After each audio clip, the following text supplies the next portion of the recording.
আজকে হল রিভিউর কি পরিস্থিতি আসলে এটা বলার আগে আমি আপনাদের একটা কথা বলে রাখি।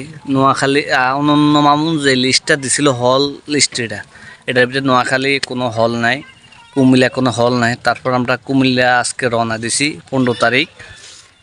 ঘুরে দেখি আসি, কোনো হল যদি না পাই আসলে ব্যর্থ কমন না, সাকিবিয়ানরা যদি ব্যর্থ হয় তাহলে সাকিব খানও ব্যর্থ হবে, এটা আমরা মনে করি।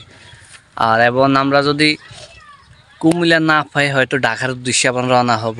কিন্তু সবচেয়ে দুঃখজনক বিষয় হচ্ছে নোয়াখালী এবং কুমিল্লাতে কোনো লিস্টই পেয়েছি না আমরা। অনন্য মামুন যে লিস্টটা আমাদেরকে দিছে, তো তো যাই হোক, আশা করি আপনারা আমাদের পাশে রাখবেন। এই যে আমার সাথে আমার বাইক আছে, আজকে হল রিভিউ দেওয়ার জন্য কুমিল্লার উদ্দেশ্যে রওনা দিছি।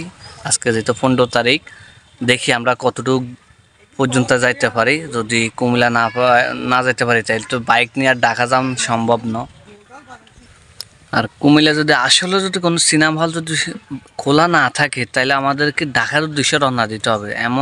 এমনকি আমার বাড়িতে আগে ফিরে যেতে হবে, বাইকটা রাখি তারপরে ঢাকার উদ্দেশ্যে রওনা দিতে হবে।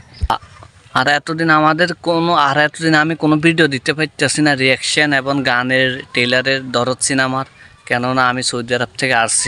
আপনারা আগে প্রথম বলে রাখি তাহলে আমার ব্যাকগ্রাউন্ডটা খুব ভালো না, আমি এটার জন্য আপনাদের কাছে সরি। আর এই জন্য আমি ব্যাকগ্রাউন্ড ভালো না দেখে আমি যেহেতু সৌদি আরব থেকে আসছি, এই জন্য কোনো ভিডিও রিপ্লাই দিতে পারতেছি না আপনাদেরকে।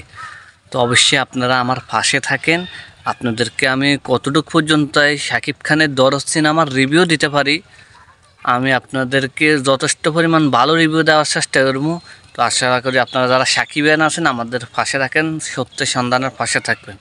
আশা করি সবাই অনেক অনেক ভালো থাকবেন, সত্যের সন্ধানের পাশে থাকবেন। সবাইকে আসসালামু আলাইকুম।